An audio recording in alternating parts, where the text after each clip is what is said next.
सिया के बातों को सुन निशांत पूरा मासूम बन बोला, मुझे नहीं पता था सिया, अगर पता होता तो मैं सच में कुछ बोलता नहीं। निशांत के बातों पर सिया को रत्ती भर भी भरोसा नहीं था। वहीं दूसरी तरफ ऋषभ उदास हो बैठा था। तभी उसका फोन बजा तो वो फोन निकाल देखा, कॉल उसकी मॉम का आ रहा था। अपनी मॉम का नाम देख वो कॉल उठा, बोला, यस मॉम। अपने बेटे का आवाज सुन औरत मुस्कुराते हुए पूछी, कैसे हो बेटा? ठीक हूँ मॉम। बोल तो ठीक रहा था पर ऋषभ की माँ को वो बिल्कुल ठीक नहीं लग रहा था।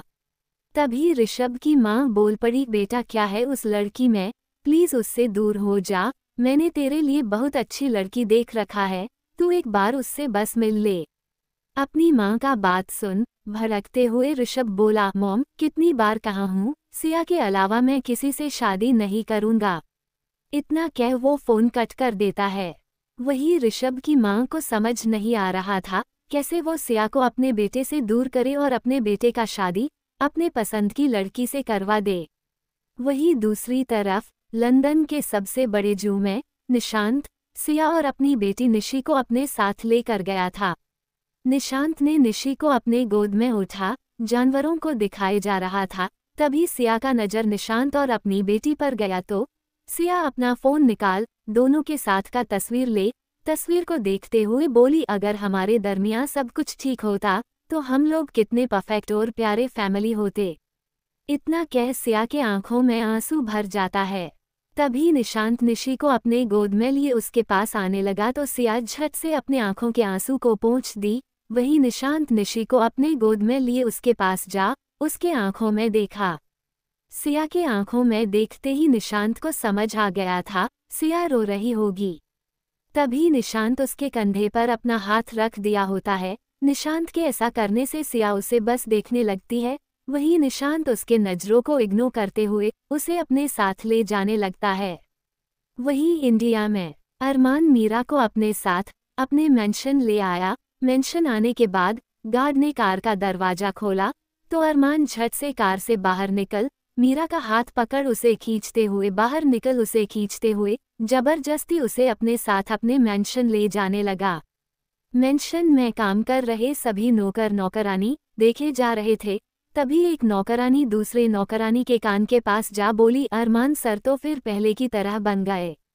ये सुन दूसरी नौकरानी भी बोल पड़ी, मीरा मैम भी। इतना कह वो सब अपने अपने काम में लग गए। वही मीरा को अरमान अपने साथ उसी तरह खींचते हुए कमरे में के पास ले गया। फिर कमरे के दरवाजे को खोल उसे अपने साथ अंदर ला। दरवाजा बंद कर दिया। वही मीरा बस उससे खुद को छुड़ाने की नाकाम कोशिशें करते हुए बोलती है, क्या करना चाहते हो मेरे साथ तुम, बोलो। मीरा के सवाल को सुन अरमान एक ठंडी नज़र के साथ मीरा के तरफ देखा। मीरा के चेहरे पर अपने लिए वही घृणा और नफरत देख गुस्से में वो हंसते हुए किसी राक्षस की तरह मीरा के हाथ को मजबूती से पकड़े उसे बेड में जा पटक दिया। अरमान के ऐसा करने से मीरा घबरा गई थी। वही अरमान उसके करीब चला गया तो मीरा का शरीर डर से कांप उठा।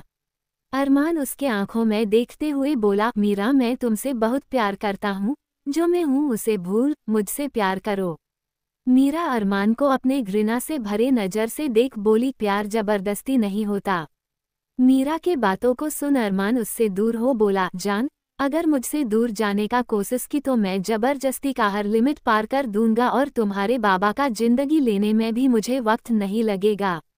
इतना कह वो खड़ा हो जाने लगा। तभी वो जाते हुए रुक बोला, तैयार रहना, शाम को हमें बाहर जाना है।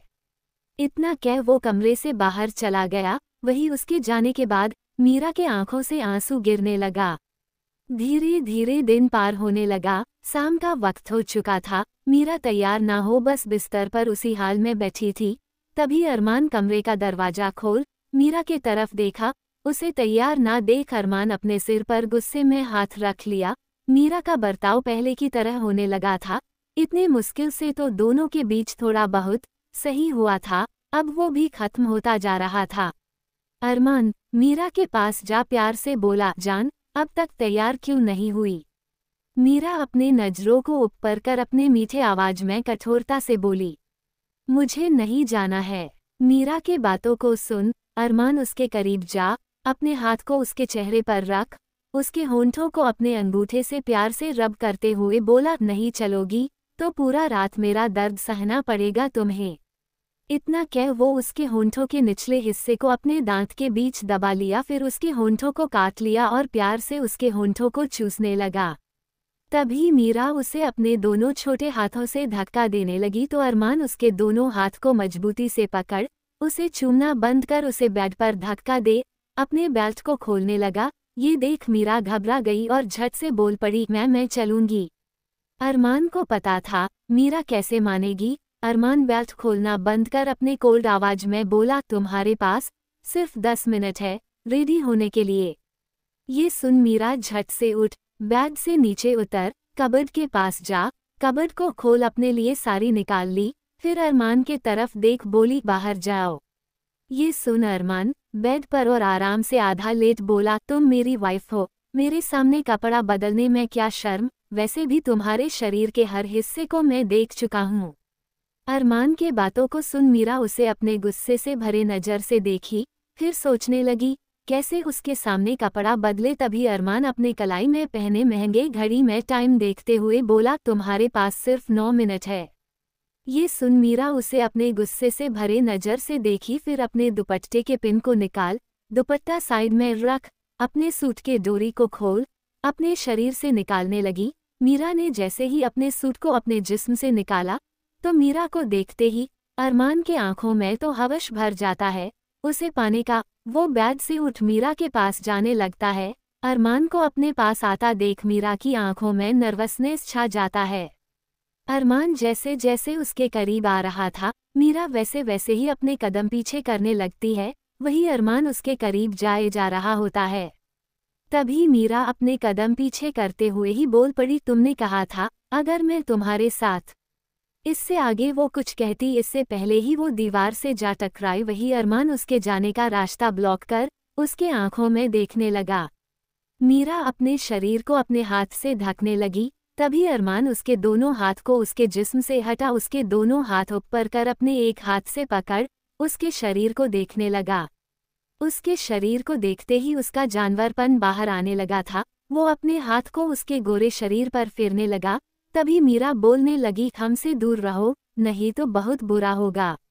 मीरा के बातों को सुन अरमान अपने होंठ उसके गर्दन पर ले जा उसके गर्दन को चूमते हुए अपने कठोर पर अट्रैक्टिव आवाज में पूछता है, क्या बुरा होगा जान। अरमान के पूछे सवाल का मीरा के पास कोई जवाब नहीं था। जैसे जैसे अरमान उसे छू रहा होता है मीरा का तो सांस बस गहरा होता जा रहा था। वही अरमान उसके खुले शरीर को पेशनेटली चूमने लगता है, पर फिर अपने आप को वो रोक उससे दूर हो बोला, 5 मिनट। इतना कह वो कमरे से बाहर चला जाता है। वही अरमान का ऐसा बर्ताव मीरा को बिल्कुल भी समझ नहीं आया। अरमान के दूर जाने से मीरा बस गहरी सांस भरी फिर तैयार होने लगी। वही अरमान बाहर जा अपने सिर पर हाथ रख खुद में ही बोला, क्यों तुम्हें देखते ही खुद से कंट्रोल खो देता हूँ मैं। खुद से सवाल करने के बाद वो हॉल के सोफे के पास जा सोफे पर बैठ मीरा के नीचे आने का इंतजार करने लगता है। कुछ वक्त के बाद मीरा सुंदर सा साड़ी पहन नीचे आने लगती है। मीरा ने अपने पायल को फिर से पहनना शुरू कर दिया था। जब मीरा के पायल का शोर अरमान के कानों में पड़ता है तो अरमान अपने नजरों को मोड़ मीरा के तरफ देखता है। मीरा की खूबसूरती को देख अरमान उसके खूबसूरती में खोसा गया था।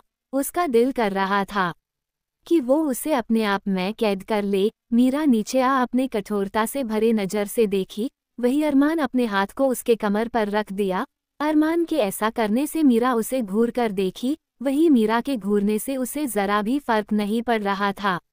वो उसे अपने साथ ले जाने लगा। वही उसके साथ चलते हुए मीरा उसे कठोरता से देखे जा रही थी। तभी अरमान बोल पड़ा, जहाँ ले जा रहा हूँ वहाँ अपने होंठों पर मुस्कान बनाए रखना और प्रिंटेड करना जैसे हम दोनों एक दूसरे से पागलों की तरह प्यार करते हैं। अरमान के बातों को सुन मीरा उसे कठोरता से देखी, फिर अपने चेहरे को फेर ली। दोनों को आता देख ड्राइवर कार का दरवाजा खोल दिया तो दोनों कार के अंदर जा बैठ गए। दोनों के बैठने के बाद ड्राइवर ने कार स्टार्ट कर दिया। कार स्टार्ट होते ही मीरा अपने नजरों को खिड़की पर टिका ली। वही अरमान बस मीरा के तरफ देखे जा रहा था। मीरा के हवाओं से उड़ते बाल उसे उसके तरफ आकर्षित कर रहा था।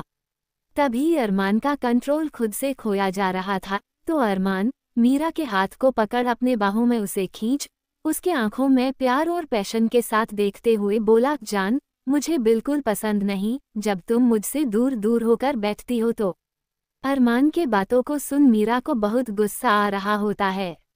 मीरा अपने नजरों को बस फेर ली तो अरमान उसके चेहरे को पकड़ उसके चेहरे को ऊपर कर अपने नजरों को जबरदस्ती मिलवाने का कोशिश करते हुए उसके होंठों के करीब चला गया और अपने होंठ मिला उसके होंठों को चूमने लगा। उसके होंठों को चूमते हुए अरमान अपने हाथ के इशारे से ड्राइवर को दोनों के बीच पार्टीशन करने का इशारा कर दिया, तो ड्राइवर ने ऐसा ही किया, वो दोनों के बीच पार्टीशन कर दिया।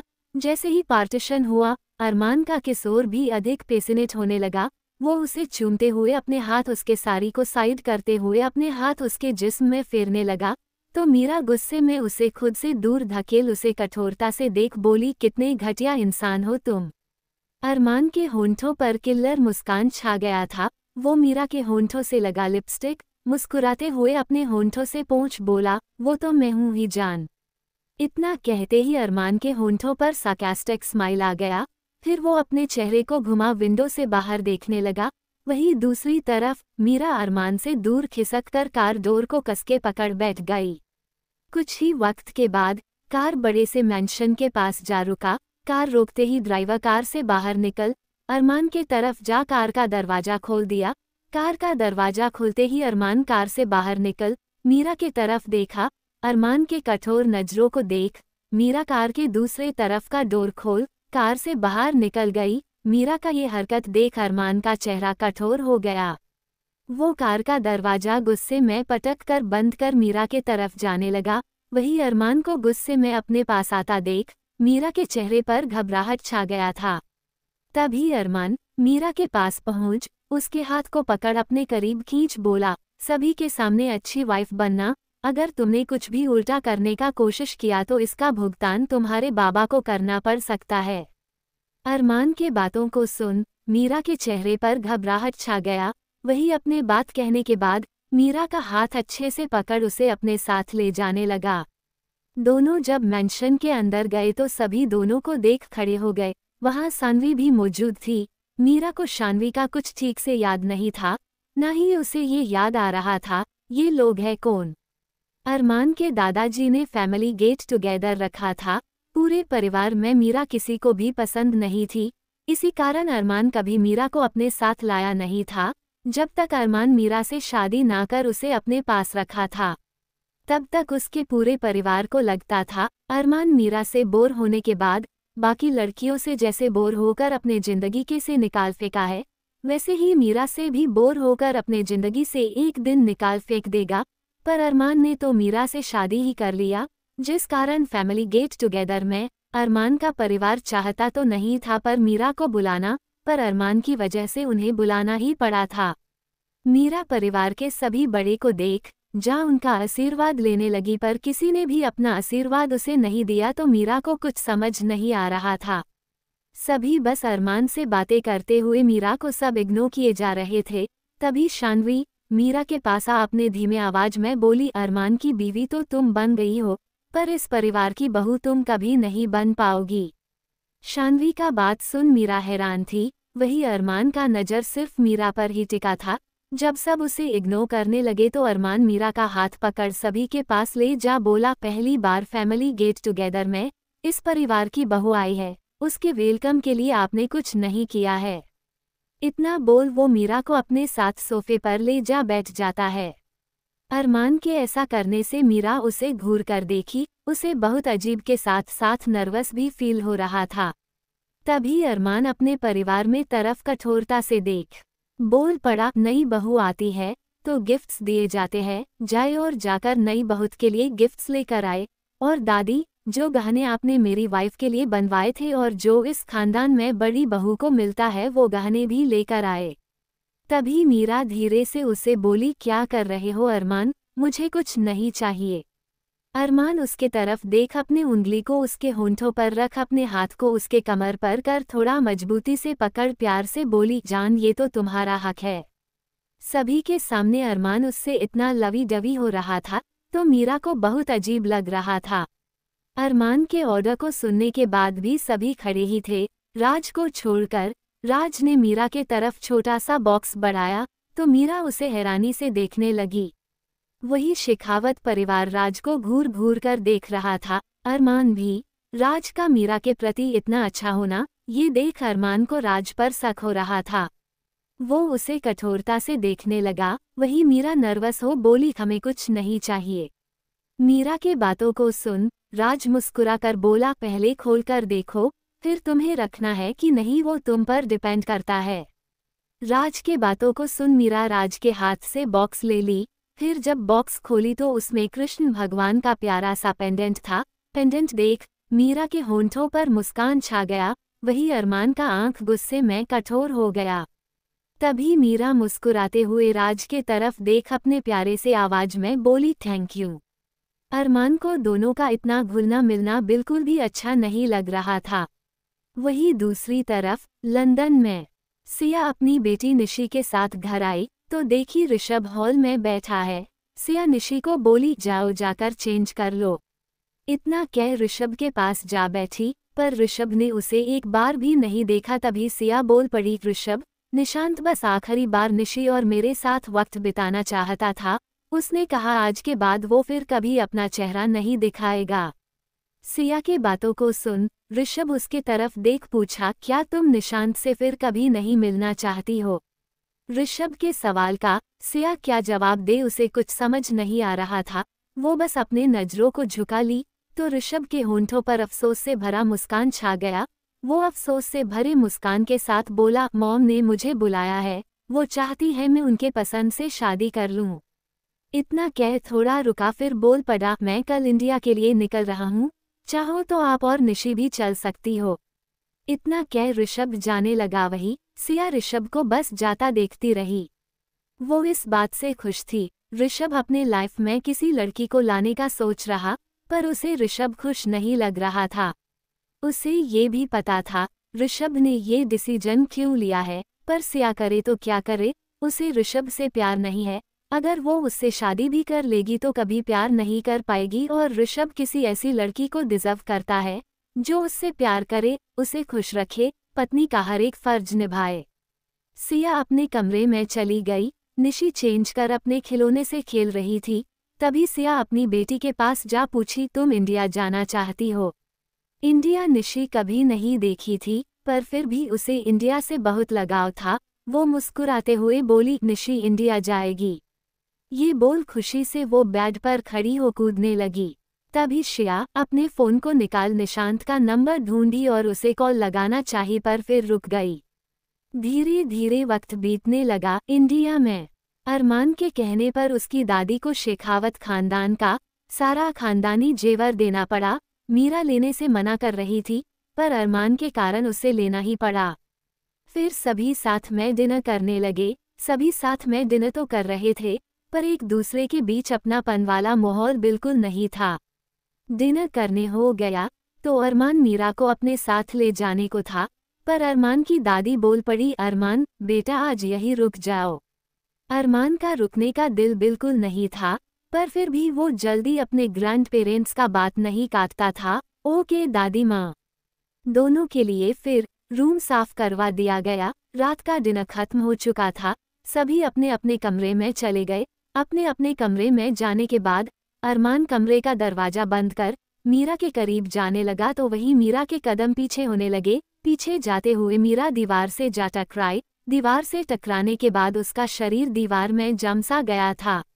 वो अपने घबराए नज़र से अरमान के तरफ देखने लगी। तभी अरमान उसके करीब जा अपने एक हाथ दीवार पर रख, दूसरे हाथ को उसके चेहरे पर रख, अपने हाथ को सेडिक्टिवली उसके चेहरे पर फेरते हुए अपने कठोर डरा देने वाली आवाज में बोला, बहुत नजदीकियां बढ़ रहा है तुम्हारे और राज के बीच।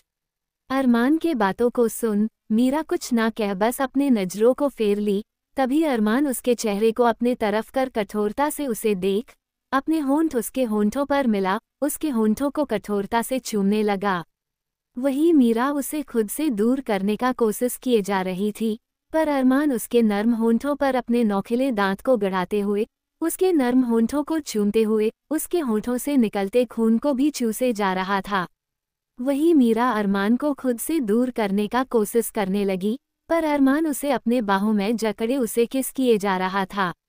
उसे किस करने के बाद उसे अपने बाहों में उठा लिया तो मीरा छटपटाने लगी। वही अरमान उसे बेड के पास ले जा पटक दिया। अरमान के हरकतों से मीरा घबरा चुकी थी। वही अरमान के आंखों में अभी सिर्फ गुस्सा भरा था। राज मीरा के नज़दीकियों को सोच सोच कर वो उसे बेड में पटकने के बाद उसे अपने क्रूर नज़रों से देखते हुए अपने कपड़े को खोले जा रहा था। अरमान के ऐसा करने से मीरा घबरा कर उठकर पीछे होने लगी। तभी अपने कपड़े को निकाल अपने जिस्म से बाहर फेंकने के बाद बेड पर जा उसके करीब जाने लगा। अरमान के ऐसा करने से मीरा पूरी घबरा चुकी थी। वही उसके करीब जा उसके चेहरे पर अपने हाथ को रखा ही था, तभी मीरा उसके हाथ को झटक दी। मीरा के ऐसा करने से अरमान का गुस्सा और बढ़ गया। वो उसके हाथ को पकड़ अपने करीब खींच अरमान उसके होंठों के करीब जा उसके होंठों को क्रूरता से चूसने लगा। साथ ही वो अपने दांत से उसके नर्म होंठों को काटने के साथ साथ उसके होंठों को खींच रहा था। मीरा के नर्म होंठों से खून बहने लगा, पर अरमान का क्रूरता कम होने का नाम ही नहीं ले रहा था। फिर उसे चूमते हुए उसके पूरे जिस्म को रगड़ने के साथ साथ क्रूरता से चूमने के बाद उससे दूर हो उसके चेहरे को अरमान देखते हुए बोला, तुम सिर्फ मेरी हो, तुम्हें छूने का हक, देखने का हक सिर्फ मेरा है। अगर मेरे हक के तरफ किसी ने आंख उठा कर भी देखा तो मुझसे बुरा उसके लिए कोई नहीं होगा। इतना कह अपने जिस्म से सारा कपड़ा निकाल मीरा के शरीर से भी उसका सारा कपड़ा निकालने लगता है। सारा कपड़ा निकालने के बाद फिर उसे अपने बाहों में भर एक बार फिर उसे कठोरता को चूमने लगता है। वही मीरा के आंखों से आंसू का रेत बाहर निकलने लगता है।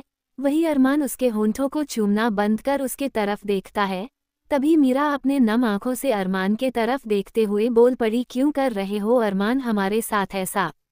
पर अरमान मीरा के आंसू देखने के बाद भी कहाँ रुकने वाला था। वो उसे बेड पर कर उसके ऊपर आ उसके होंठों को फिर से क्रूरता से चूमते हुए उसके बदन वो अपने हाथ को उसके शरीर में फेरने लगा।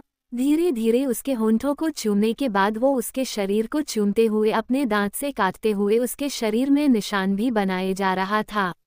उसके पूरे शरीर को चूमने के बाद वो अपनी हद पार करने वाला होता है।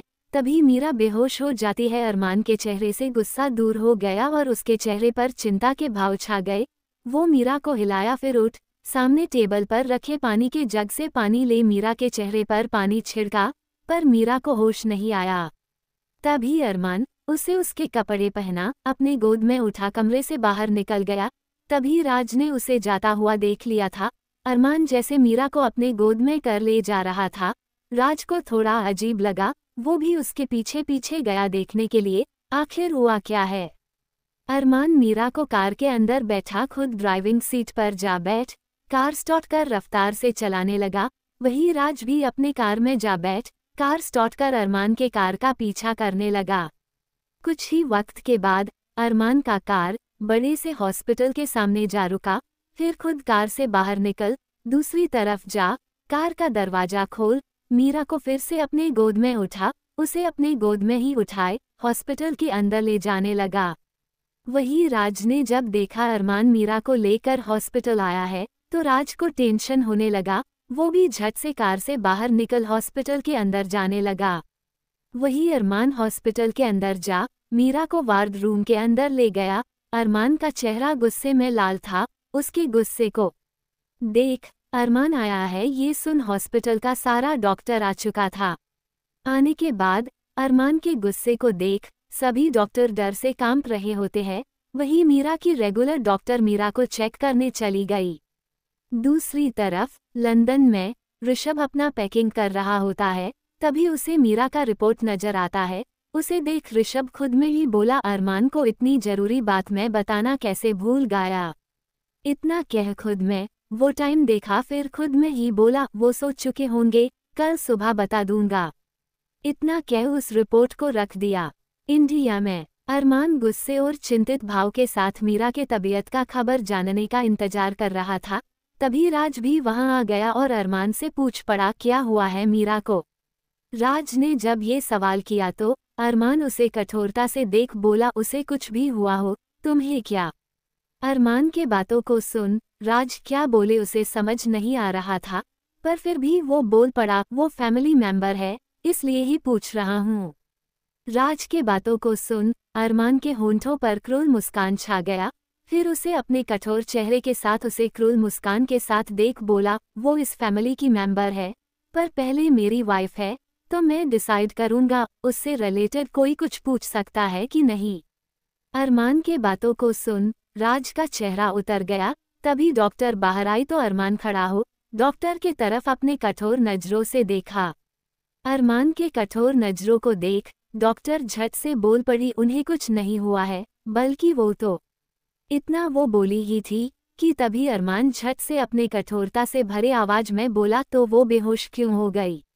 इसी सवाल का तो डॉक्टर जवाब देने को थी, पर अरमान कहने ही कहाँ देता किसी को, जब तक उसका बात पूरा ना हो। तभी डॉक्टर अरमान के सवाल का जवाब झट से दे पड़ी, कॉन्ग्रेचुलेशंस, वो प्रेग्नेंट है। ये सुन अरमान राज दोनों ही हैरान हो गए। अरमान के चेहरे का भाव कठोर हो चुका था। वो डॉक्टर के तरफ देख कठोरता से पूछा, मीरा को होश आ गया है क्या? इस सवाल पर डॉक्टर झट से जवाब दे दी, अभी नहीं, पर आधे एक घंटे में उसे होश आ जाएगा। ये सुन अरमान उसे जाने का इशारा कर अंदर जाने को होता है, पर तभी राज बोल पड़ता, ये कैसे हो सकता है? राज के इस सवाल पर अरमान उसके तरफ अपने कठोर नजरों से देख बोला, इस बारे में किसी को पता नहीं चलना चाहिए, नहीं तो मैं तुम्हारे साथ क्या करूँगा इसका मुझे नहीं पता। अपने बात को कहने के बाद अरमान हॉस्पिटल रूम के अंदर चला गया। वही राज खुद में ही सवाल किया, ये कैसे हो सकता है, मीरा माँ कैसे बन सकती है? उसे तो कुछ समझ ही नहीं आ रहा था। वही अरमान जा बैठ गया, उसका चेहरा कठोर हो चुका था और वो अपने ठंडे और कठोर नजरों से बस मीरा की तरफ देखे जा रहा था। धीरे धीरे वक्त बीतने लगा, आधा घंटा हो चुका था। मीरा को धीरे धीरे होश आने लगा। जैसे ही होश आया उसे एक अजीब सा ठंडक महसूस हो रहा था। वो अपने आँखों को अच्छे से खोल अरमान का गुस्से में हुए कठोर और डरावने चेहरे को देखी तो मीरा के चेहरे पर डर छा गया। अरमान मीरा के तरफ कठोरता से देखा, फिर अपने हाथ को उसके चेहरे पर ले जा प्यार से सहला बोला, जान, जब तुम्हें आधा बात याद आ चुका है तो अपने पूरे यादाश्त को लाने का कोशिश करो। ये सुन मीरा उसे हैरानी से देखने लगी। तभी मीरा अपने डरे समय नजरों से अरमान को देखने लगी तो अरमान अपने हाथ से उसके हाथ को पकड़ एक झटके में ऊपर कर अपने दूसरे हाथ को उसके गर्दन के पास ले जा अपने करीब कर उसे कठोरता से भरे अपने ठंडे नजरों से देखते हुए अपने ठंडे आवाज में बोला, याद करो। अरमान के खतरनाक आवाज को सुन मीरा याद करने का कोशिश करने लगी, पर उसे कुछ याद ही नहीं आ रहा था। साथ ही अरमान का डरावना रूप देख उसके आंखों से आंसू गिरने लगता है। तभी मीरा रोते हुए बोली, हमें कुछ नहीं याद आ रहा है। इतना कह वो फुट फुट कर रोने लगी। उसके रोने से अरमान का गुस्सा डरावना रूप जा चुका था। वो झट से मीरा को अपने बाहों में भर बोला, मीरा रोवो मत, अगर याद नहीं आ रहा है तो मत याद करो। इतना कह उसे अपने बाहों में भरे हुए ही अपने मन में बोला, तुम्हारे साथ कुछ हुआ था क्या मीरा, जो तुम्हें याद नहीं? मैं पता लगा कर रहूंगा। इतना कह उसे अपने गोद में उठा हॉस्पिटल से बाहर ले जाने लगा। हॉस्पिटल से बाहर ले जा उसे कार के पास ले जाने लगा। अरमान कार के पास जा मीरा को कार के अंदर ले जा बैठा, खुद भी जा ड्राइविंग सीट पर बैठ गया और कर रफ्तार से चलाने लगा। सुबह का वक्त हो चुका था। अरमान उसे हॉस्पिटल से सीधे अपने मेंशन ले गया। मेंशन ले जाने के बाद कार के बाहर निकल उसे अपने गोद में ही उठा मेंशन की अंदर अपने कमरे में ले जा बिस्तर पर लेटा बोला, आराम करो। इतना कह वो खुद कमरे से बाहर चला गया। अभी सुबह 3 ही बजा था। अरमान को सोने के जगह कमरे से बाहर जाता देख मीरा सोचने लगी, आखिर हुआ क्या? वही राज भी मेंशन जा अपने बेड पर लेटा इसी बारे में सोच रहा था। उससे रहा नहीं गया तो वो निशांत को फोन लगा दिया। अभी लंदन में रात का 10:30 हो रहा था तो निशांत सोने की बस कोशिश कर रहा था। तभी उसका फोन बजने लगा तो वो अपना फोन उठा स्क्रीन पर देखा राज का कॉल आता देख निशांत कॉल उठा बोला, हेलो राज, क्या हुआ, तुम इस वक्त क्यों कॉल किए हो? राज को समझ नहीं आ रहा था वो कैसे बोले, पर छिपाना उसे ठीक नहीं लग रहा था। वो बोल पड़ा, तुझे कुछ जरूरी बताना है। ये सुन निशांत थोड़ा चिंतित हो पूछा, क्या बात है राज? राज गहरी सांस भर बोला, मीरा प्रेग्नेंट है। ये सुन निशांत चिल्लाते हुए बोला, व्हाट? पर ये कैसे हो सकता है? निशांत ने जब ये कहा तो राज भी बोल पड़ा, वही तो मैं भी सोच रहा हूँ। दोनों यहाँ इस बारे में बात कर रहे थे। वही दूसरी तरफ अरमान अपने स्टडी रूम में खिड़की के पास खड़ा हो सिगरेट के कस ले रहा था। धीरे धीरे टाइम बीतने लगा, सुबह का वक्त हो चुका था। मीरा का नींद खुल गया तो वो नहाने चली गई। वही अरमान के पुराने मेंशन में जब पूरे परिवार को ये बात पता चला कि अरमान रात में ही अपनी पत्नी के साथ यहाँ से चला गया है तो सभी को अरमान पर बहुत गुस्सा आने लगा, पर अपने में गुस्सा करने के अलावा कुछ और कर ही नहीं सकता था, क्योंकि सभी को अरमान का खौफ था, उसके ग्रैंड पेरेंट को भी। वही मीरा जब नहाकर रेडी हो कमरे से बाहर जा अरमान को ढूंढने लगी, पर उसे अरमान कहीं नहीं मिला तो वो सर्वेंट से पूछी, अरमान कहाँ गए? मीरा के सवाल पर झट से सर्वेंट जवाब दे दिया, सर तो कंपनी चले गए। सर्वेंट का बात सुन मीरा के चेहरे पर पता नहीं क्यों पर उदासी छा गया। वही दूसरी तरफ ऋषभ सिया और निशी के साथ इंडिया आने के लिए निकल गया। वही निशांत को ये बात पता भी नहीं था, पर वो अपनी बहन का सुन निकल गया। निशांत को अरमान का गुस्सा बहुत अच्छे से पता था। निशांत ये बिल्कुल नहीं चाहता कि अपने गुस्से में वो उसकी बहन के साथ कुछ बुरा करे। धीरे धीरे वक्त बीतने लगा। वही मीरा बैठे बैठे याद करने का कोशिश करने लगी। वही दूसरी तरफ अरमान अपने केबिन में चेयर पर बहुत गुस्सा में बैठा फाइल देख रहा था। कुछ वक्त के बाद अरमान का असिस्टेंट दरवाजे के पास आ केबिन का दरवाजा नॉक किया। जैसे ही दरवाजा नॉक होने का आवाज आया, अरमान अपने कठोरता से भरे आवाज में बोला, कमिंग। अरमान ने जैसे ही परमिशन दिया, अरमान का असिस्टेंट केबिन के अंदर आ गया। केबिन के अंदर आने के बाद असिस्टेंट अरमान के पास जा पेनड्राइव बढ़ा दिया तो अरमान अपने असिस्टेंट के हाथ से पेनड्राइव ले जाने का इशारा कर उसके जाने के बाद अपने लैपटॉप पर पेनड्राइव लगा। लैपटॉप के कुछ बटन दबाने के बाद प्ले कर दिया। वही दूसरी तरफ मीरा कमरे में बैठी थी। तभी वो खुद में ही बोली, मुझे अरमान से नफरत है। पर इतना कह वो रुक गई, फिर खड़ी हो पड़ी। तभी उसे चक्कर आने लगा तो वो फिर बेड पर बैठ खुद में ही बोली, हमें इतना चक्कर क्यों आ रहा है? अरमान ने मीरा को उसके प्रेगनेंसी के बारे में नहीं बताया था और अभी वो बताना भी नहीं चाहता था। पर विधि का विधान जो हो, किसी के चाहने से कुछ नहीं होता है। मीरा टेबल पर रखे जग को उठा, ग्लास में पानी भर पी उसे टेबल पर रख दी। तभी उसे टेबल का ड्रॉर से बाहर आता सादा लिफाफा दिखा। लिफाफा देख मीरा ड्रॉर को खोल लिफाफे को अंदर डाल बंद करने ही वाली थी, पर लिफाफा के ऊपर हॉस्पिटल का नाम देखी तो वो उसे निकाल लिफाफा खोल देखने लगी। इस लिफाफा के अंदर मीरा का प्रेगनेंसी रिपोर्ट था। फ्लैशबैक। अरमान सुबह सुबह ही कमरे में धीरे से मीरा के पास जाता है और उसके पास बैठ उसके चेहरे को प्यार से देख अपने हाथ को उसके माथे पर रख दिया था।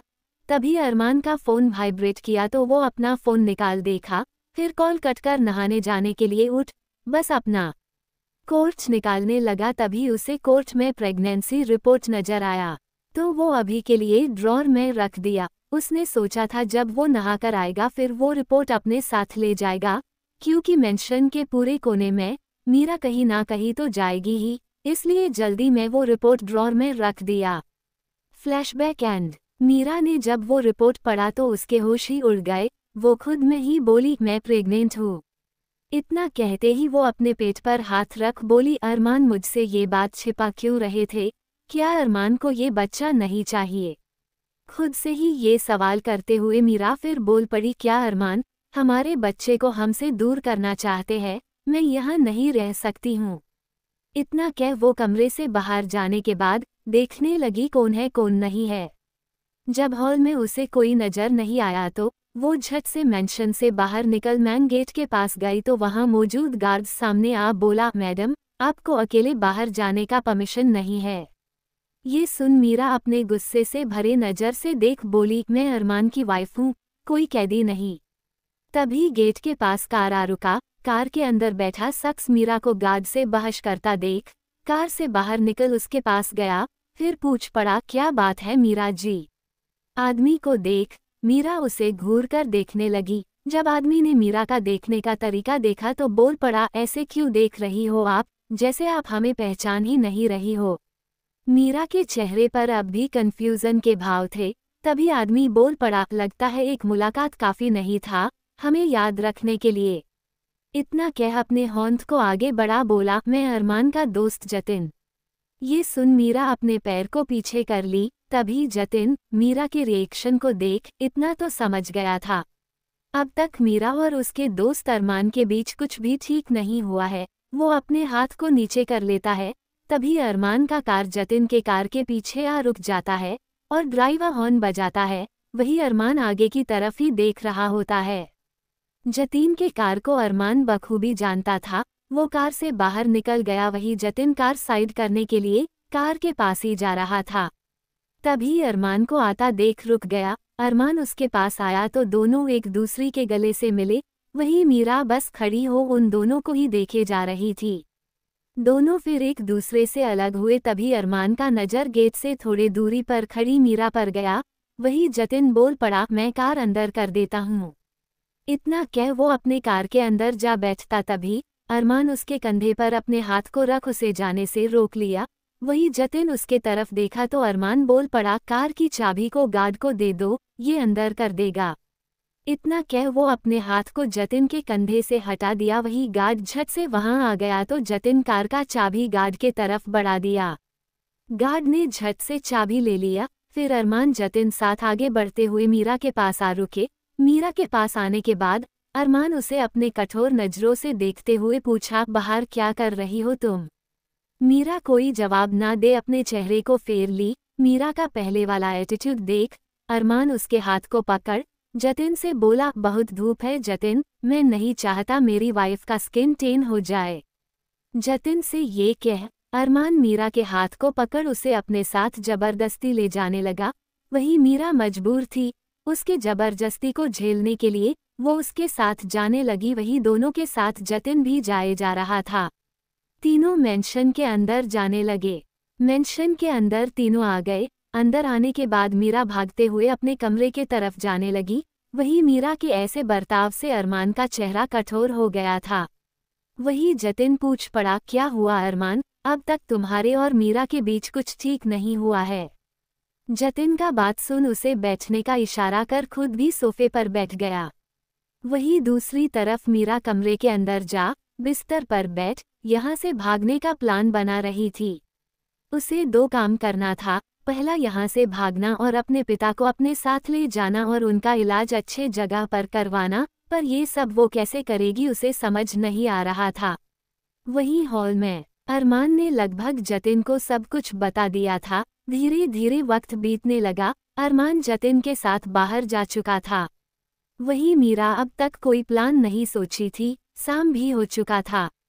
वही लंदन से प्लेन मुंबई लैंड किया। ऋषभ, सिया और उसकी बेटी निशी प्लेन से बाहर आए।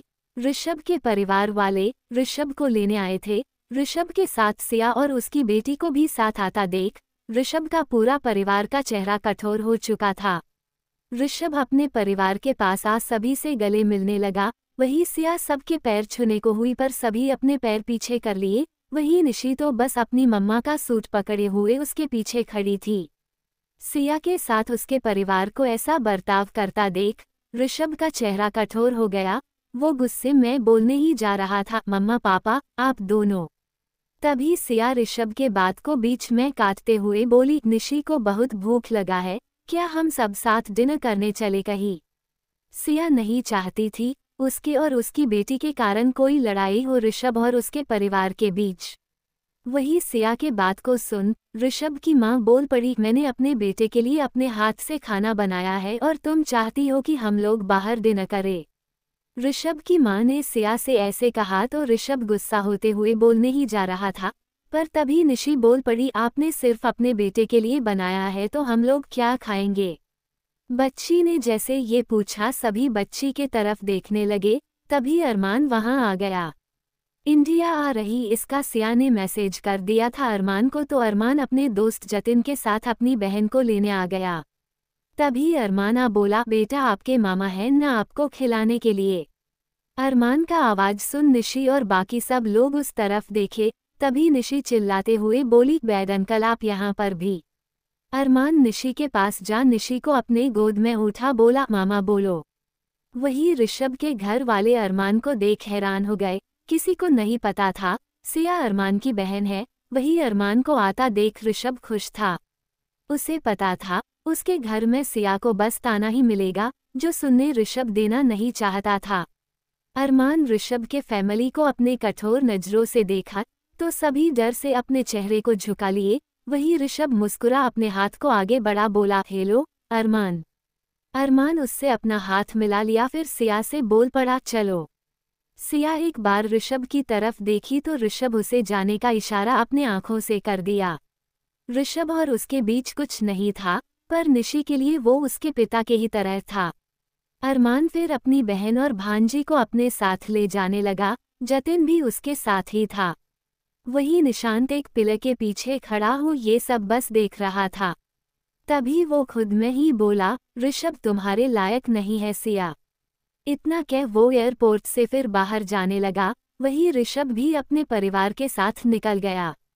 वही दूसरी तरफ शेखावत मेंशन में मीरा अपने कमरे में अपने हाथ में प्रेगनेंसी रिपोर्ट पकड़ी हुई ही बैठी थी। वही शानवी मेंशन के अंदर जा अरमान के कमरे में जा बिना नॉक किए दरवाजा खुला देख पूरा खोल दी। दरवाजा खुलने के आवाज से मीरा वो पेपर छिपाने को थी, पर शानवी ने मीरा को कुछ छिपाने का कोशिश करते हुए देख लिया था। शानवी मीरा के तरफ देखते हुए कमरे के अंदर जाने लगी। वही मीरा उस पेपर को तकिए के नीचे रख बस बोल पड़ी, आप यहाँ क्या कर रही हो, और किसी के कमरे में आने से पहले नॉक किया जाता है। मीरा के बातों को सुन हंसते हुए उसके पास जा बोली, सॉरी बिना परमिशन अंदर आने के लिए, पर तुम इतनी घबरा क्यों गई थी और क्या छिपा रही हो। इतना कह उसके पास जा तकिए के अंदर से पेपर निकालने लगी थी। तभी मीरा उससे वो पेपर लेने का कोशिश करने लगी। तभी शानवी उसे जोर का धक्का दे दी। उसके जोर के धक्का देने से मीरा जमीन पर जा गिरी, साथ ही उसके पेट में जोरों का दर्द हुआ। वही शानवी पेपर खोल जब पेपर के अंदर का लिखा हुआ पढ़ी तो शानवी के होश ही उड़ गए। वो पढ़ते हुए ही हैरानी से बोल पड़ी, ये कैसे हो सकता है। वही अरमान भी सिया और जतिन के साथ अपने मैंशन अरमान मीरा के पास जाने लगा उसे बाहर बुलाने के लिए।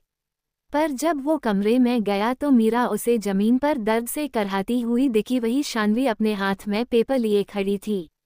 तभी अरमान गुस्से में भागते हुए अंदर मीरा के पास जा चिल्लाकर शानवी से बोला, तुमने मेरी मीरा के साथ क्या किया है।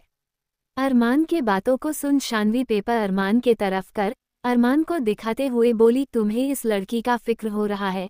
देखो पेपर, ये लड़की प्रेग्नेंट है, साफ साफ इसमें लिखा है। वही मीरा को कुछ समझ नहीं आ रहा था शानवी ऐसा कह क्यों रही है, साथ ही उसका दर्द से बुरा हाल हुए जा रहा था। तभी अरमान शानवी के बातों को इग्नोर कर मीरा को अपने गोद में उठा कमरे से बाहर जाने लगा। वही अरमान को मीरा के प्रेगनेंसी का बात सुनने के बाद भी कोई हैरानी नहीं हुआ, ये जान शानवी बहुत हैरान थी। वही अरमान उसे अपने कमरे से बाहर निकल हॉल में आया तो शिया जतिन मीरा को दर्द से करहता हुआ देख चिंतित हो गए और अरमान के साथ दोनों भी जाने लगे। साथ ही शिया निशी को भी अपने गोद में लिए थी। वही शानवी भी पेपर वही छोड़ मेंशन के बाहर गई तो देखी अरमान कार में जा बैठ निकल चुका है।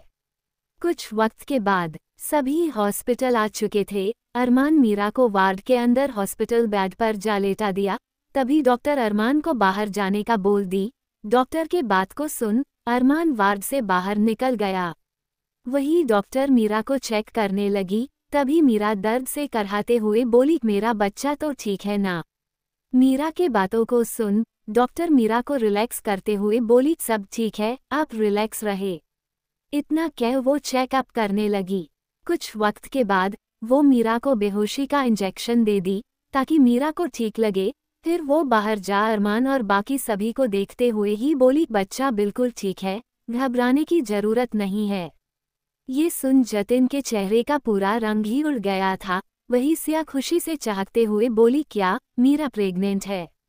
ये कह वो खुशी से सिया तो झूम उठी, पर वहां खड़े जतिन के चेहरे का पूरे चेहरे का रंग ही बदल गया था। कुछ वक्त बाद जतिन अरमान के साथ साइड में जा अरमान के तरफ देख सवाल किया, ये सब क्या है अरमान, मीरा प्रेग्नेंट कैसे हो सकती है?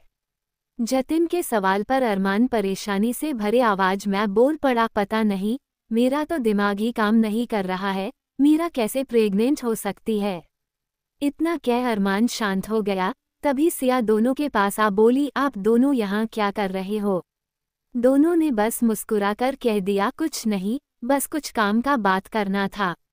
ये सुन सिया बोल पड़ी, मेरी भाभी प्रेग्नेंट है, ये बात मुझसे छिपाए और अब सेलिब्रेट करने की जगह दोनों काम का बात कर रहे हैं, वो जी। इतना कह सिया दोनों को अपने साथ ले जाने लगी। वहीं दूसरी तरफ निशांत जब अरमान के मेंशन पहुंचा तो शानवी से मिली। शुरुआत में शानवी ने जब निशांत को जिंदा देखा तो हैरान हो गई, पर उसके हैरानी से निशांत को कोई मतलब नहीं था। वो उससे पूछ पड़ा था, मीरा कहाँ है? ये सवाल सुन शानवी और ज्यादा हैरान हो गई। आते के साथ निशांत मीरा के बारे में पूछ रहा है। शानवी कोई जवाब ना दे बस हैरान थी, तो निशांत गुस्से में अंदर जाने लगा। तभी शानवी बोल पड़ी, वो अंदर नहीं है, अरमान उसे हॉस्पिटल ले गया है। ये सुन निशांत चिंतित हो गुस्से में मुड़ पूछ पड़ा, क्या हुआ है मीरा को? निशांत के सवाल पर शानवी ने बस इतना ही कह दिया, मुझे नहीं पता। ये सुन निशांत टाइम वेस्ट करने की जगह निकल गया। निशांत को पता था अरमान उसे अपने ही हॉस्पिटल ले गया होगा, तो वो निकल गया हॉस्पिटल जाने के लिए। कुछ वक्त के बाद निशांत हॉस्पिटल पहुंच, हॉस्पिटल के अंदर जा रिसेप्शनिस्ट के पास जा मीरा के बारे में पूछा तो उसे मीरा का वार्ड नंबर पता चला, तो वो भागते हुए चला गया। वहां जाने के बाद निशांत को आता देख अरमान का चेहरा कठोर हो गया। वही सिया के चेहरे पर निशांत को देख निराशा छा गया। निशांत वहां जा सभी को इग्नोर करते हुए रूम के अंदर जाने ही वाला था, तभी अरमान उसे जाने से रोकते हुए बोला, तुम मीरा से नहीं मिल सकते हो। अरमान के बातों को सुन निशांत गुस्से में बोला, तुम्हें तुम्हारी बहन मिल गई है ना, फिर अब मुझे मेरी बहन से दूर क्यों रख रहे हो? ये सुन अरमान बोल पड़ा, मैंने तुम्हारी बहन के साथ कुछ गलत नहीं किया है और तुम। इससे आगे वो कुछ कहता इससे पहले ही निशांत बोल पड़ा, तुमने मेरे मामू के साथ बुरा किया, मीरा का बचपना खराब किया, ये बुरा नहीं था तो क्या था अरमान? निशांत के बातों को सुन अरमान के चेहरे पर निराशा छा गया।